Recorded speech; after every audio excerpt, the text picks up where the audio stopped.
Sevier County schools have been using the pilot since 2018. Scarleteen.com, which is a linked resource site from loveisrespect.org, provides info for children as young as 12, how to seek out a safe abortion, how to clear your browser histories, and sexual advice offering encouragement if you enjoy violent BDSM or pornography. We requested lesson plans to confirm that this website, which again we confirm was a resource until fall 2021, was not referenced in any of our local 6th through 8th grade guidance classes. But we were told those plans had been destroyed and we should take their word that this website was not referenced. And according to the Second Step copyright agreement, any information in the text cannot be altered or edited, or you have a breach of copyright.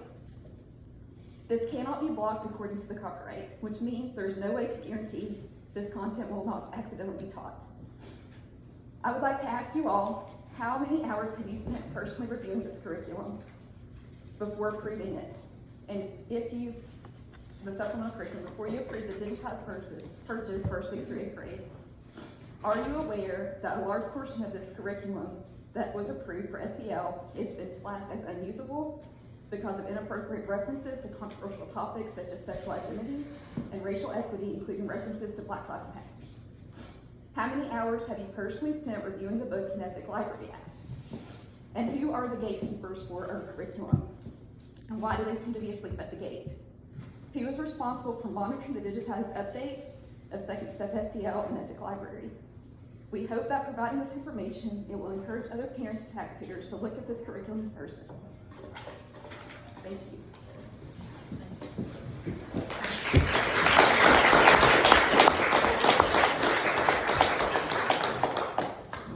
Next we have Brittany Napier. Is Miss Napier here? Oh, I'm sorry. All right. She indicated that she would speak about Second Step SEL.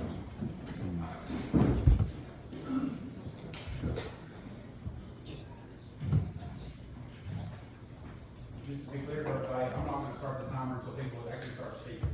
So every time. That's what we're doing.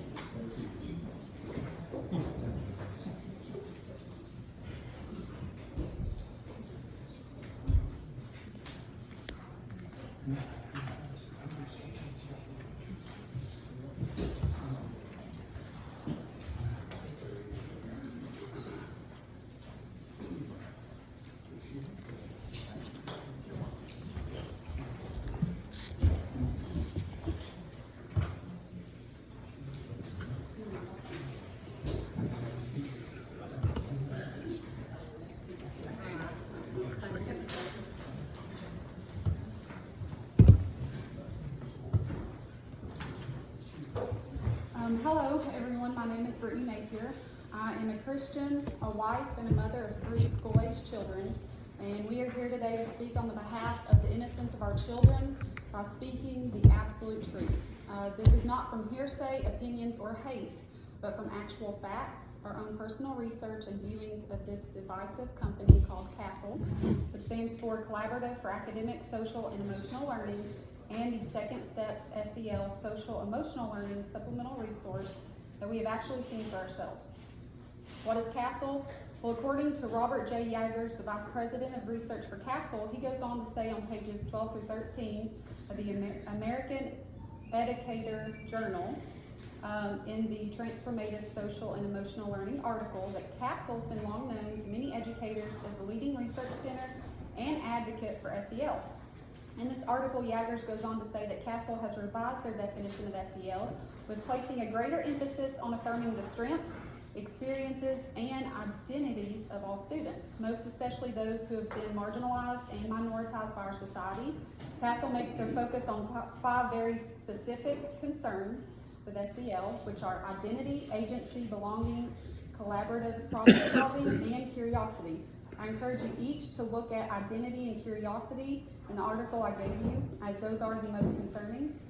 But after researching, viewing, and reading Casel's motives and values, many of us concerned citizens, parents, and grandparents decided to dig a little deeper, with many hot topics being at the forefront of these lessons, such as identity, BLM, CRT, privilege, power, parents as roadblocks, and disruption being taught as a positive outlook. Few of us parents actually met up with the Sevier County curriculum leaders at Central Office to view some of this content ourselves, and that only verified what we have read and researched ourselves to be true. In viewing the introduction video, all 6th, 7th, and 8th graders titled Mindset and Goals Lesson 1, I saw that this is the exact same introduction video for all grades to open up with. This video references the BLM fist and protesters with posters. It refers to children experiencing different topics than that of their parents and teachers nowadays, making it seem as if authority has no understanding of what the children are experiencing today in culture and society. There's also a cartoon with a picture of a child meditating, which seems very irrelevant, and the understanding to me of why it's even in there does not make sense. In viewing 8th grade Unit 1 Lesson 2 titled Who Am I? And viewing 8th grade Unit 1 Lesson 6 titled My Future Self, these lessons are identical. The video shows each person confirming who they are as one young child says, I am gay, as his identity. The handouts or identity worksheets are the same as well. Some things that caught my eye on these worksheets were other possible aspects, and this includes some of the lists mentioned: gender, race, roles, relationships, culture, background, and personality. This is very concerning because both these lessons tell our children they can find who they are and their future selves in these character traits, descriptions, and worldviews, when in reality, the only true way to do that is in Christ and Christ alone. In viewing 8th grade Unit 1 Lesson 7, I noticed that this confirmed the lesson discussing parents as a roadblock. This is concerning because no curriculum or supplemental resource should ever say that a parent is a roadblock. Casel says that their agenda is to bring unity and equity, but this does not show that. This shows that this is to tear apart and divide the core teaching, starting at our core unity, which would be the family unit. In viewing 8th grade Unit 2 Lesson 9, I noticed that power and privilege discussions were confirmed. This is verbatim as to what the lesson said. Sometimes people experience privilege based on their race, gender, class, popularity, physical power in a situation. People often don't stand up to those with more power. The one that was most concerning for me is in viewing myself was the 8th grade Unit 2 Lesson 11 titled Speak Up and Start a Movement. This encouraged power and privilege were again confirmed, and this encouraged multiple uneasy situations on how to handle bullying and harassment. Other suggestions were to post online discussions, hashtag social media, and as the lesson mentioned verbatim, to cause a disruption or disrupt to the factors of bullying and harassment at school.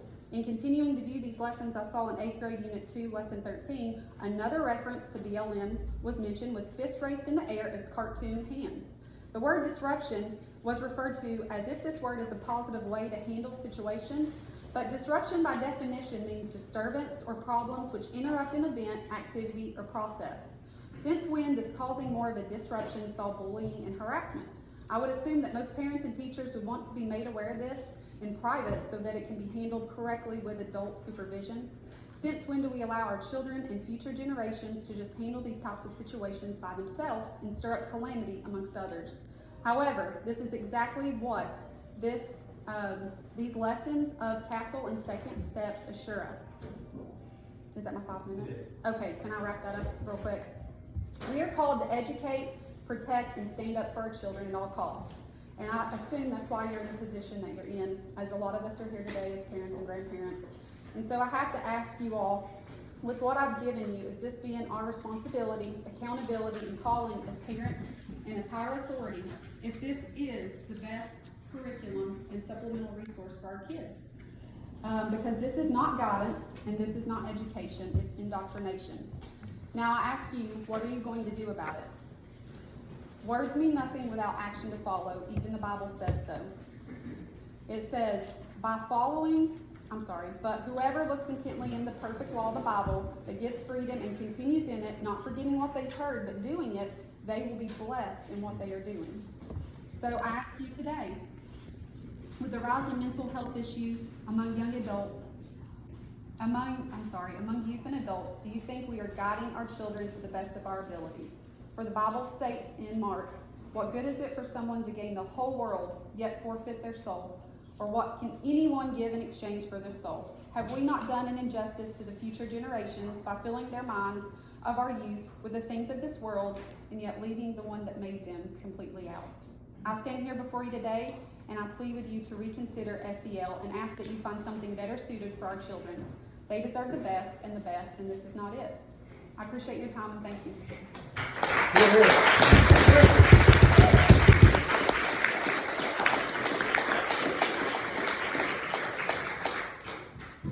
Next, and I apologize, I'm not sure how to pronounce his first Angelica or Angelica Hanley. Is she here? Angelica or Angelica Hanley? No, it's not unique, no. Okay. All right, we'll move along. Next person that requested was Isabella Kelly. No, Belly.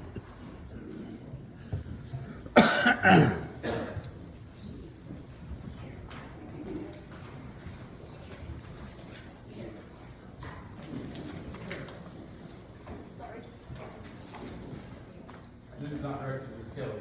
I started the timer, but obviously, if everybody can listen to the alarm, I'm gonna raise my hand, like I said. I'm gonna mark it again at the end. And you can certainly wrap it up if you can, but try to certainly do that within a short amount of time. Go ahead. As soon as you're ready. Hi everybody, I'm Isabella Kelly, and before I start speaking, I just want to say public speaking is not really my forte, so if I stutter or talk really fast, just give me a break. I'm a senior from Pigeon Forge High School, and I have been in Tigers since kindergarten. On Saturday, I actually graduated from Walter State Community College with my associate's degree in general studies, summa cum laude, and then I also will be graduating in 2 weeks from high school as valedictorian. I will be attending Carson Newman University in the fall, and I plan to double major in history and political science with a minor in education. I plan to attend law school and pursue a career in constitutional law, and maybe even one day combine my two passions and teach constitutional law. I am an avid reader, and I am passionate about encouraging others to read as well. I have assisted with a lot of the primary school summer reading camps, and I have also tutored students in the past. Today, I will be reading some excerpts from the Epic Library app. The first book that I want to discuss is a book that's called Love is Love. In the description, it says, when a boy confides in his friend about bullies, saying he doesn't have a real family, he discovers how alike both their parents are. And then here are just a few pages from the book. They were teasing me for wearing it. One of the kids said my shirt was gay. My friend asked, what does that mean? I wasn't sure, but I think it's because I have two dads. I told my friend I don't like it when kids say that being gay is gross, or they say that that's so gay, when they don't like something. Some of my kids even said my family wasn't a real family. That's just mean and it hurts. My friend told me maybe I shouldn't wear that shirt, but that doesn't seem fair. I wonder why some people think I shouldn't have two dads. Why would they think being gay is wrong? Maybe being different is scary to some people, but my dads really love each other. I know a lot of other gay people. My teacher, Miss Adams, is gay. Police Chief Carter is gay, too. And my sister's coach is gay. Mayor Sanchez is also gay. There are even lots of famous gay people, singers and scientists and artists and athletes. My friends think one day we'll even have a gay president. But some people believe being gay is something to be ashamed of. My dad's told me that some gay people even try to pretend they aren't gay. At the end of the book, they have a note to kids, and I'm not going to read it because all of it because it's kind of long, but I'll read some of these parts. One part is, not everyone finds it easy to be visible or to be proud of who they are. Like the characters in our book discuss, sometimes people act like being gay is a bad thing. Another thing, the note to kids, it says is, above all, remember that being gay should never be a bad thing. As the characters in our story learn, being gay or having someone gay in your family or community is normal. The second book I want to discuss is called Some People Do. In the description, it says that discussing diversity can be difficult. Some people do boils this topic down to provide the simplest of answers. I'm going to try to show you guys some of the pictures because the pictures say a lot more than the words I'm about to speak. It says, some people are girls, some people are boys. Some people are neither, but all geeks love toys. Some people don't feel quite right in their skin. Some people want out of their body they're in. And it shows a picture of a little boy, and in the mirror it's a little girl. I do not believe that these books are appropriate for children as young as 5 years old. I personally would not be comfortable using any of these books being read from to today as read-alouds to tutor with. The topics addressed in these books should be addressed with a parent or guardian at an appropriate age and maturity level. While I do not believe in banning books, I also do not believe that public schools should be allowing young children full access to these books that are intended to destroy their innocence and fully contradict what their family values are. Since the Epic Library app has no filter and no security control options such as the Go Guardian, I'm requesting that it be removed from all schools' Chromebooks as supplemental reading sources. Thank you guys for your time today.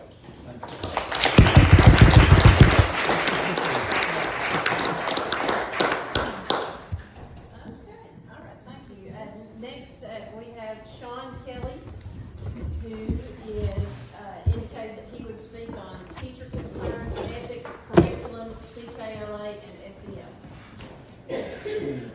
That's one pastel.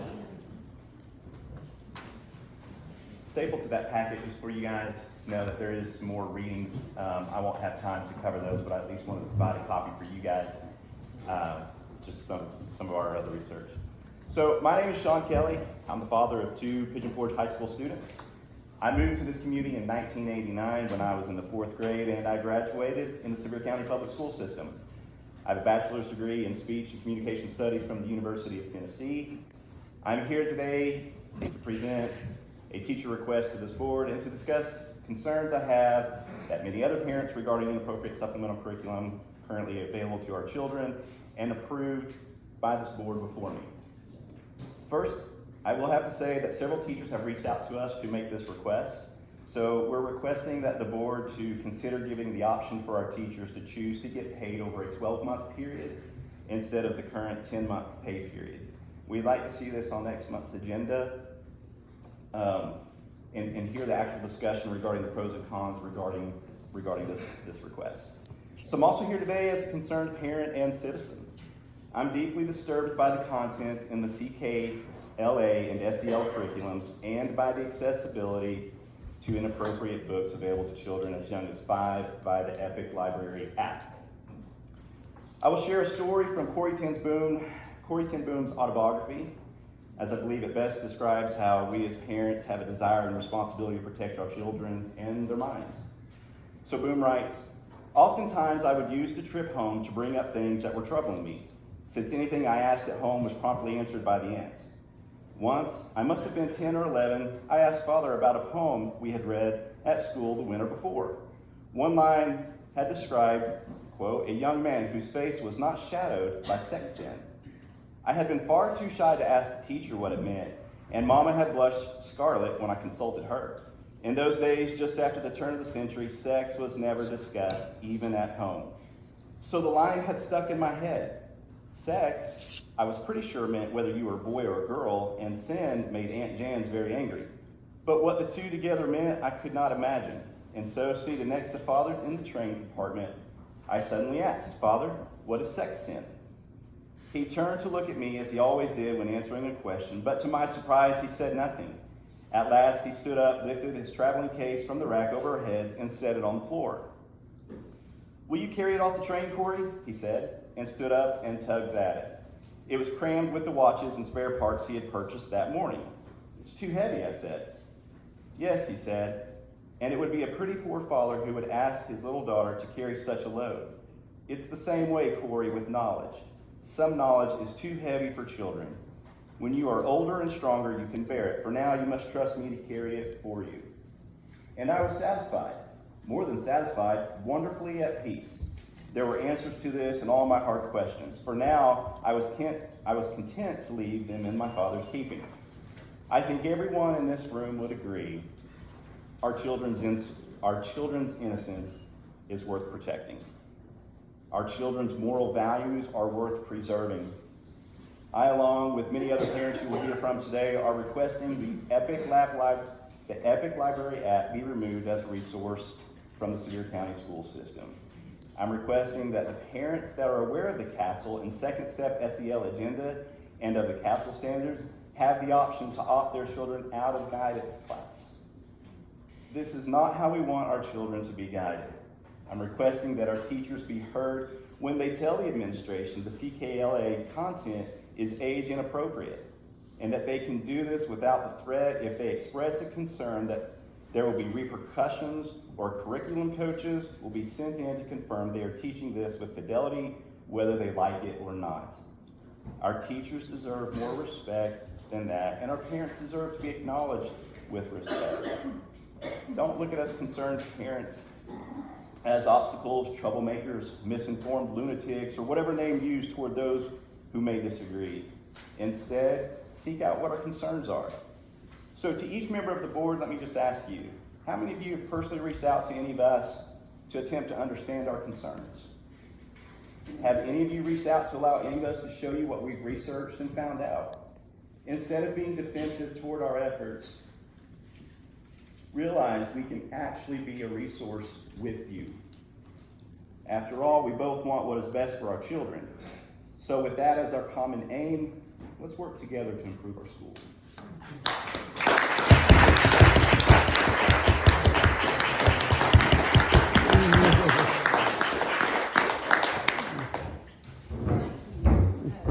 Next we have Kelly O'Connor. Miss O'Connor, here she is, I believe. And she has requested to speak to the board regarding curriculum.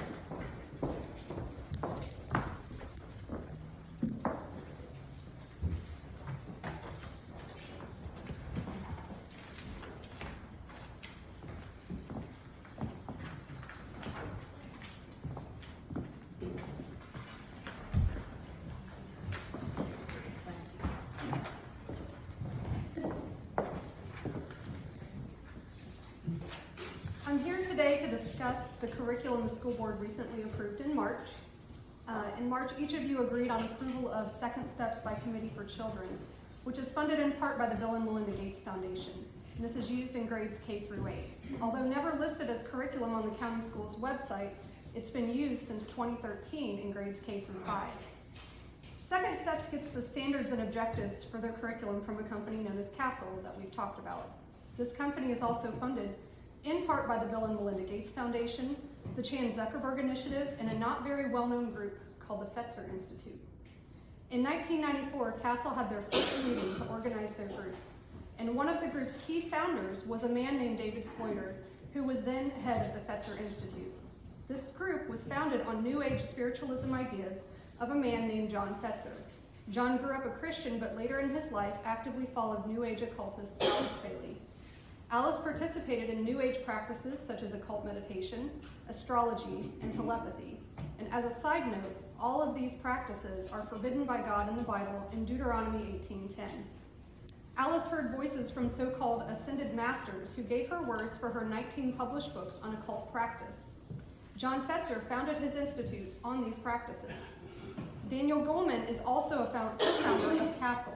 He authored several books on science and meditation and is a follower and proponent of Tibetan Buddhism and Asian meditation. Casel and Second Steps promote such meditation, but often refer to it as mindfulness. Their social media has articles on things like creative ways to teach breathing practices to young learners and how to incorporate a website called MindJetty into classroom instruction. Numerous lessons of theirs teach children about calming down with belly breathing, which of its own is not a bad thing. But when you're aware of the connections to the occult meditation, it's deeply concerning. Clearly, the roots of this Casel and Second Steps curriculum originated in the occult. In the Bible, Matthew 7:15-20 says, "Watch out for false prophets. They come to you in sheep's clothing, but inwardly they are ferocious wolves. By their fruit you will recognize them. Do people pick grapes from thorn bushes or figs from thistles? Likewise, every good tree bears good fruit, but a bad tree bears bad fruit. A good tree cannot bear bad fruit, and a bad tree cannot bear good fruit. Every tree that does not bear good fruit is cut down and thrown into the fire. Thus, by their fruit you will recognize them." Which tells us that if the root of something is evil, then the fruit's evil. And while the argument can be made that there are many pagan aspects of society that we cannot avoid, like the months and the days of the week, many things can be a choice. As we've only recently been made aware of SEL and Sevier, we've researched the companies and their values. Can you say the same? As a person with the responsibility to approve our children's curriculum, did you know at least as much about it before purchasing it for the community? We've learned that these facts have been deemed misinformation by some. However, we've seen the curriculum for ourselves. Why the unwarranted secrecy about curriculum that's been purchased with parents' taxpayer dollars and being taught to their children? Our experience has been telling. Parents must be monitored while viewing content and aren't allowed to even touch the mouse to navigate the computer screen to see it. We also are not able to view content for more than an hour at a time and only during a predetermined appointment. We've been denied access on our own time due to copyright restrictions. Reviewing SEL curriculum on a parent's own time is not an option. It's policies like this that breed distrust of and skepticism about people in charge of schools. If there's nothing to hide, why not actively work to promote the spirit of transparency and allow parents to take their time seeing what their children see? Parents we've spoken with didn't even know this material was in use for the last 9 years because the district chose not to disclose it on their website. Yet officials tout the numerous benefits of SEL. When parents confirmed the presence of controversial middle school lessons, they were told those lessons would be flagged, but there's no way to actually remove the content. We've been gaslighted at every turn and been told that what we think is in this material isn't true, that we got the name of the curriculum wrong and even got the county it was approved in wrong. But in reality, the content is exactly what we said it is. And I'm asking each of you, school board members, parents, and taxpayers in this room, to go in person and view the content of this curriculum and research the connections and values of these companies. In choosing this curriculum, you purchased a curriculum that uses subtle psychology to promote indoctrinating liberal agendas and use taxpayer dollars to fund companies with occult connections, with liberal company connections, who have all made their agendas to transform public schools into social justice oriented programs. Right now, you're building a legacy in this community in choosing what you allow into the hearts and minds of children. You have a choice. You can listen to this warning of allowing a globalist, Marxist curriculum and get rid of it, or you can ignore the informed efforts of parents. In closing, I ask you today to research Casel and Second Steps on your own, and then vote to remove this program from Sevier County schools. You ran on campaigns of being informed and making the best choices for children. Now that you know, what choice will you make? Thank you.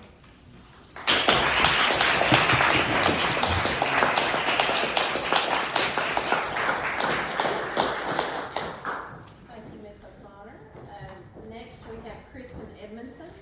She appears to be here. So, Ms. Edmondson would like to address the board on EPIC.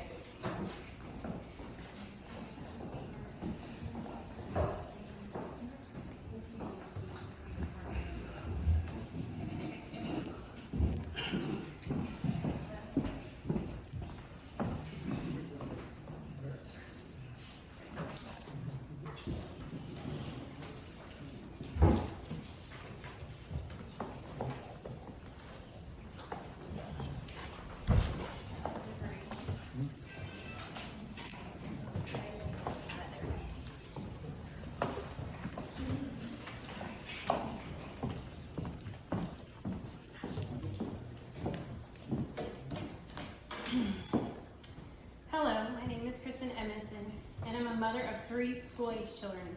I own and operate 2 companies and have lived in Sevier County for over 3 decades. I would like to speak today about EPIC library use in Sevier County schools. I've spent many hours looking through the content, searching for simple keywords that most young children would search or be curious to learn about.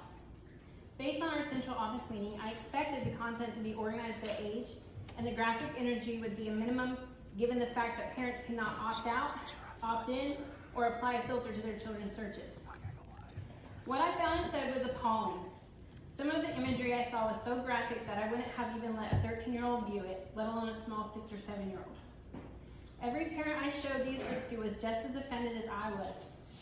Here are some specific grievances I have with EPIC. The content is biased politically, morally, and medically. Politically, we see searches for Trump produce 17 results, while Obama produced 35. The word Democrat produced 78 search results, while Republican produced just 9. In the series American Presidents, there were over 6 criticisms of Donald Trump's presidency, while Bill Clinton had 1 and Obama had 0. Moral biases showed us that there were 14 explicit titles on transgender identity and 0 results for the Holy Bible. Few Bible studies existed, but many of those were completely manipulated, like Og's Ark and Joseph the Dreamer by Carbon Publishing, which secularizes Old Testament Bible stories, almost completely removing God from the narrative. It is inaccurate Bible history at the very least, and at the worst, it is a design selection to feed a specific ideology. When you search the word God, you get only 2 Christian God references in the first 50 titles. The rest are mythological Greek gods, and even before you can reach a Christian God, you see a book titled What is God? Which leads the child through a logic maze, coming to the conclusion, and I quote, "If everything is God, then I am God, you are God, all of us are God." Medically related searches were most biased. There were dozens of books on the topic of vaccines, yet less than 4 could be found on plant healing. Words like chiropractor, natural medicine, or functional medicine produce 0 results, with acupuncture bringing up only 1 book. To put that in perspective, over 43% of Tennesseans said no to the COVID vaccines. and 35 million Americans use chiropractic care yearly. Additionally, another grievance I have concerns the lack of transparency. Do parents know these titles are in their children's atmosphere? Do parents have the ability to choose the content? Are parents given a list of books that are viewed? Are the teachers? How do sensitive children avoid stress and anxiety-inducing content? Like the many children who would see contradictory Bible stories, or for the unvaccinated child that is told they are a risk to their peers and is now questioning their parent at 9 years old. Epic Library has prided itself on hand-selecting content. This is a damning statement given the above biases. Their parent website says, "Fun for them, peace of mind for you." As a parent, I have disgust instead of peace. As a professional who creates websites and works on applications, my experience is that these items are each looked at and approved by several individuals before making it to the platform. Unless there is equal portrayal of both sides of the argument, it is essentially becoming propaganda for the side most represented, a form of state-run media inside the school systems. As a mother, a citizen, and a taxpayer, I am frustrated at the oversteps of parental rights, specifically inalienable rights that are endowed on every human being by his or her creator, the bedrock of our republic and the glue that holds the word freedom to the word American. In the United States, we call that creator God as set forth in the Declaration of Independence. God's first institution is the family. I feel the need to include the definition because there is a concerted effort in higher government entities to divorce the parent from the child's education, or to co-parent the student. There is no example constitutionally or biblically for this model. Lastly, my question is this: where are the watchmen on the wall? How did this get through? Being a graphic designer trained in the art of communication with the goal of influencing action, I can tell you there is a lot of thought that goes into producing imagery, graphics, and the suggestive narratives. There is a goal in mind there. There is a desired outcome. It is so subtle that many will miss it until our frog is already boiled to death in the pot. Please listen to our concerns and understand this is not an attack on our many beloved educators, but on big picture issues. Thank you for your time today and for your service to our community. These are not simple problems nor simple solutions, but we must press on regardless. May the Lord guide you and direct your decisions for the welfare of our children, both physically, morally, and spiritually. And I have left some graphics here for you if you would like to hold them up. If you'd like to come up and look at them, you're welcome to. These are some of the things we found on Epic Library. Thank you for your time.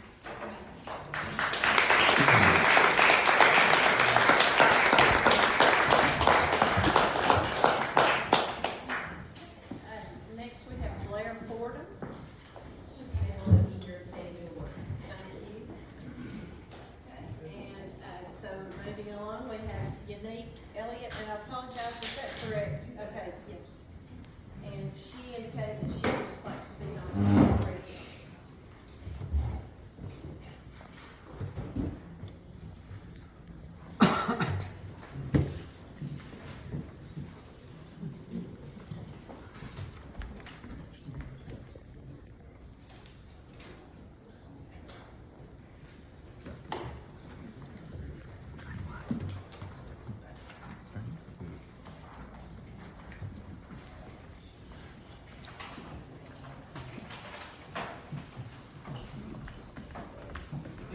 Pardon me, I'm a little nervous and I have an accent. Okay. All right, good afternoon. My name is Unique Elliott. I'm a Christian woman. I have been a Sevier County resident for 16 years, married to my husband for 15, and I have 2 school-aged children. I'm here today to speak about the supplemental resource available on the Epic Library app and SEL. There is inappropriate, inaccurate, and false information being taught regarding equity, equality, and racism.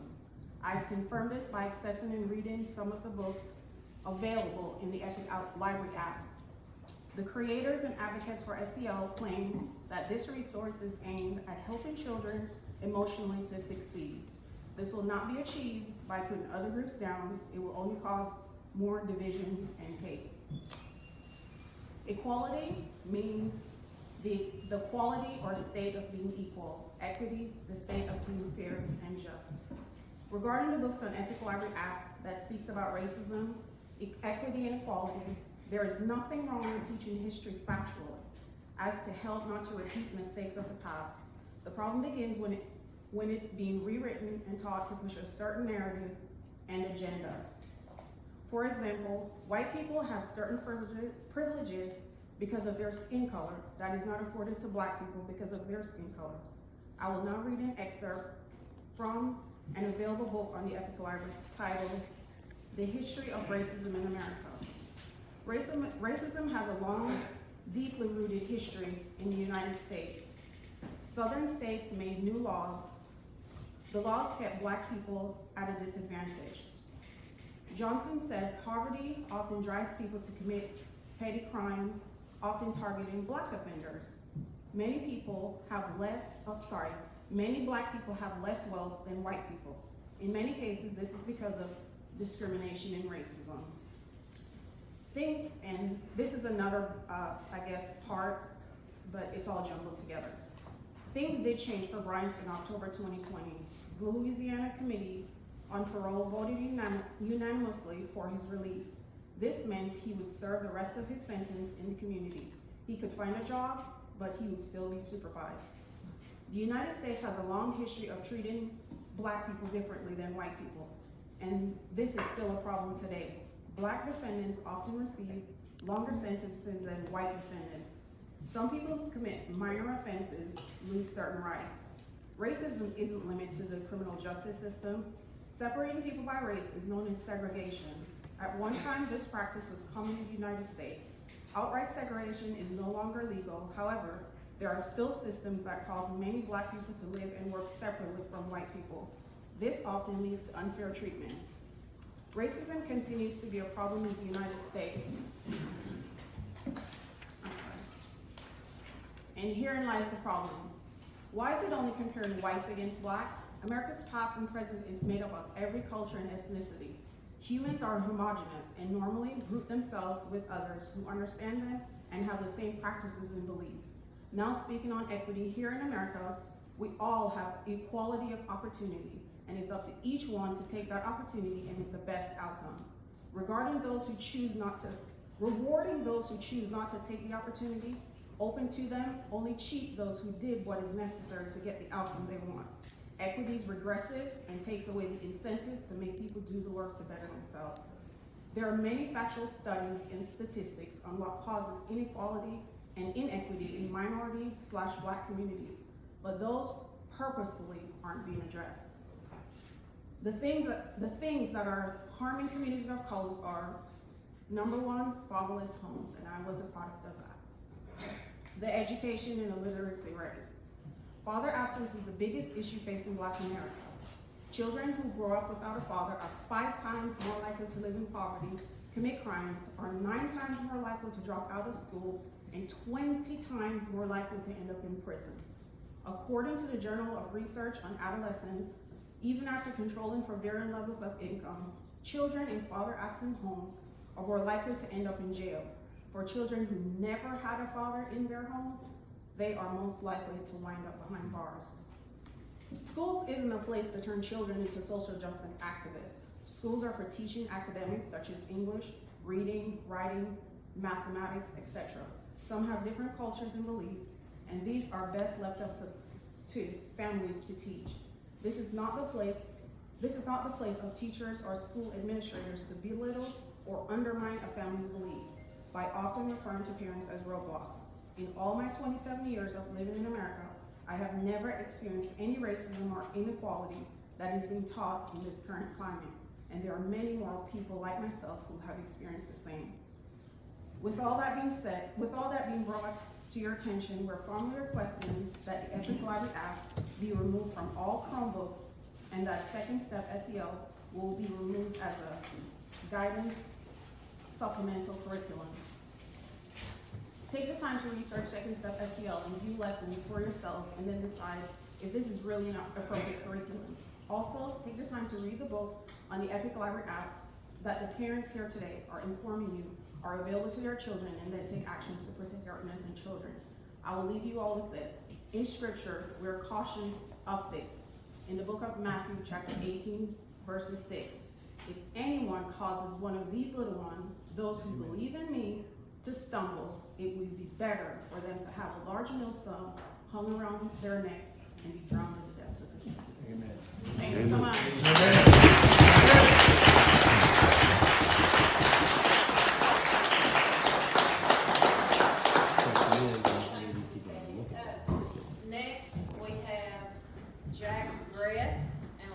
Newman, are they here?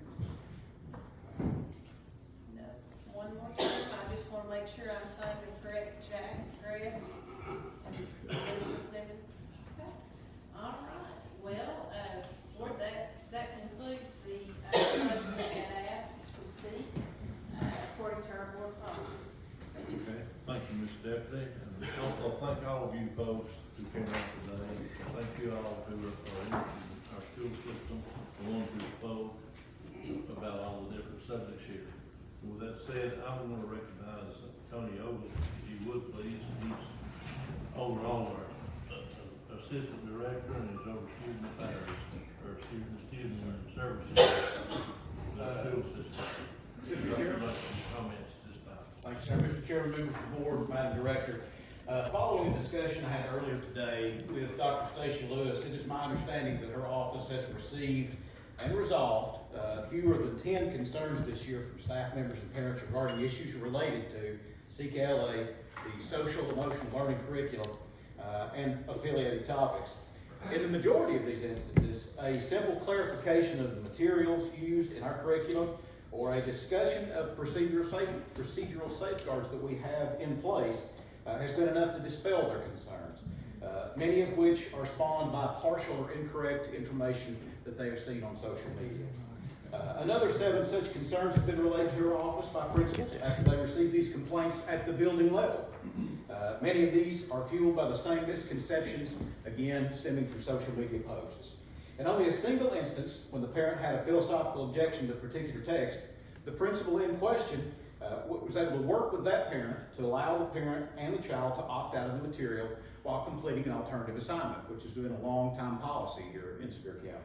As you know, the Sevier County school system serves nearly 14,000 students from all around our different communities. Out of those 14,000 students, fewer than 20 concerns in total have been received at both the school level and the district level from families. This represents roughly 0.1% of our entire student population. In these instances, our teachers, principals, and supervisors have worked with moms and dads, grandparents, and guardians to hear and understand their concerns, to share our intentions and our methods, and to respect their thoughts and beliefs. Our principals, many of whom are present here today, have done an excellent job of working to provide families with the facts, allay their fears, and supply alternative means where requested so that the educational process can continue without mistrust or doubt. I'm humbly grateful for their efforts. As always, we continue to invite parents to come in if they have questions about specific curriculum, to speak with administrators in their buildings and here at central office so that we can continue the process of clarification with plain communication and with earnest effort toward the goal of learning. Thank you, Mr. Chairman. Thank you, sir. So, may I say something, please? Point of order? May If the board chair would have to recognize you, sir, you've already been granted your time tonight. Okay, So so- certainly you can talk So to we somebody can't, after. we can't address something that. Can I do a point of order then? I haven't had a chance to There's no address. point of order because you're not actually a member of the body. So no, you cannot make motions. Okay, So we can go ahead with the meeting. nice. Suffocate you all. Available after the meeting? We're always here. Okay. We're all. Okay, his speech sounded really fluffy and great, but I don't think we were really afforded that same courtesy on that we want to really discuss that. Okay, thank you. We'll go on to the next item of business, comments from the board. Yeah, I would like to make a couple, Mr. Chairman. I want to congratulate the Seymour High School Choir on their state competition, which is held in Oxford, at the United Methodist Church there on Church Street. They, every category that they entered, they came in top. So that was all state competition, so we're very proud of all the courses, not only the Seymour, but all throughout the county. And the other thing is, I want to wish our baseball team the best of luck. They're all starting, some of them may have been in the tournament already, some of them got washed out by the rain. We want to wish each team in the county the best of luck, okay, advance on to the state. And like I said, this is personal. John and I will agree together on this, but we want to congratulate our 3 board members on their re-election for the next 4 years.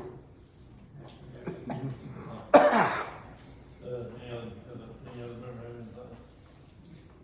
Okay, moving on to new business. First item is the 2021 budget amendments and leases.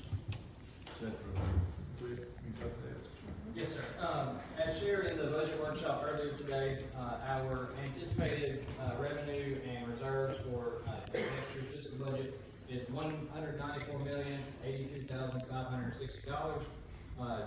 Program expenditures are $186,563,299, which leaves a fund balance of $7,519,261, which is above the required state fund balance of 3% minimum. So we would just ask you to approve the budget. Okay, we heard the request. Do I hear a motion, we approve it? Make a motion to approve the budget. Motion made and seconded. Now, is there questions or discussion?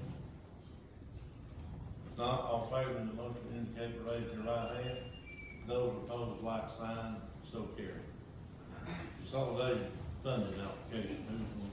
Dr. Tom Perry. Yes, board, this is just a routine request for approval of the FY 23 ESEA and IDEA federal funding that's allocated from the state, and I just request that you approve as submitted. You should have got a copy of that several days ago and read it through it. Any, do I hear a motion to be approved? She recommends it. Motion we approve. Second. Now, there's a question or comments. If not, all in favor of the motion, please indicate by raising your right hand. Those opposed, like sign, so carried. Next item is contract non-renewals. Yes. You talked to us when we were in the workshop about that. You all have a list of contract non-renewals. The majority of those are due to the fact that those folks were hired after the first day of the school year. By state law, those are interim positions, and so they have to be non-renewed, as well as there's a handful in there that's an actual interim that's serving for someone, for example, that's taking a leave of absence. So you have those, and we just ask that you approve those, please. I'll make a motion to approve. I second. Motion made and second. Is there discussion or questions? Not all in favor of the motion, indicate by raising your right hand. Those opposed, like sign, and so carried. Food service bids and renewals for the 22-23 school year. Our supervisor, Lisa McMahon, thank you. Food service has completed bids for cafeteria pest control services for the 22-23 school year, and the company meeting bid conditions and providing the lowest price is Cook's Pest Control. And several companies have agreed to renew their contracts for the 22-23 year per bid agreement, and that is Pepsi, Seymour Septic Services for Grease Trap Company, Mayfield for milk and ice cream, and Auto Core for warewashing supplies. I recommend that the low price and renewal be accepted, please. All low bids. All low, yes, all low bids. Do I hear a motion to be approved? Food services. I'll make a motion to approve. Second. Motion made and second. Is there further questions or discussion? Not all in favor of the motion, indicate by raising your right hand. Those opposed, like sign, so carried. The bid on for the bleacher demolition and removal of Gatlinburg Fetzer. Dr. Bell. Yes, there was a bid opening for an RFP that was put out for the removal of some old bleachers at Gatlinburg High School. That will be replaced with more handicap accessible bleachers. There was a sole bid, and it was from Blaylock Company for $63,000, so we would just ask you to approve that. Motion we approve. I'll second. Motion made and seconded. Is there questions or discussions? Not all in favor of the motion, please indicate by raising your right hand. Those opposed, like sign, so carried. Item F, the fire safety training, Brother, who's going to talk about I'm that? gonna speak about that. Members of the board, we do have currently a fire safety trailer that we are using throughout the schools and also in the community that Board of Education purchased in 1994. So we've gotten good use out of that. It is honestly a little bit of disrepair. I mean, we've repaired it the best we could over the years, and it's also slightly outdated, as you can imagine, 30 years old or more. So you do have a proposal that was in your board packet of a brand new fire safety trailer that, comes with quite an extensive amount of training for all of our students, as well as for our faculty, not only in fire safety, but also extreme weather situations, and also, for the faculty to operate fire extinguishers and so forth. In partnership with our Fire Chiefs Association here in Sevier County, they have agreed, something like this is completely outfitted with all kinds of LED technology, computer technology, all the latest things, and so there was a warranty that came with that, that they have agreed to pick up for us and pay that for us, as well as continue to maintain, store, and insure that fire safety trailer as if, just like they have done in years past. So the entire package, for that, and the money, we do have the money appropriated for this, is $247,172.25 to purchase that trailer, to be utilized in all of our schools as well as community events, and to help train our staff in those things. So we ask that you approve that purchase, please. Gentlemen, you heard the request, and most of you are familiar with what we've had for the last several years, is sort of. I make a motion to approve this. Is there a second? I second. Motion made and seconded. Now, is there any questions or discussion? If not, all in favor of the motion, please indicate by raising your right hand. Those opposed, like sign. So carried. Okay, next item is the use of our school buses. Yes, each year the board approves the use of our school buses for summer camps for the city of Sevierville, city of Gatlinburg, as well as transportation for students to 4-H camp. All of those entities provide us with proof of insurance and provide licensed drivers and reimburse us for any mileage on that. So we would just ask that you approve those again this summer. You would have heard the request, your motion to be approved. Make a motion to approve. Is there a second? Motion made and seconded. Okay. Any questions or further discussion? All in favor of the motion, please indicate by raising your right hand. Those opposed, like sign. So carried.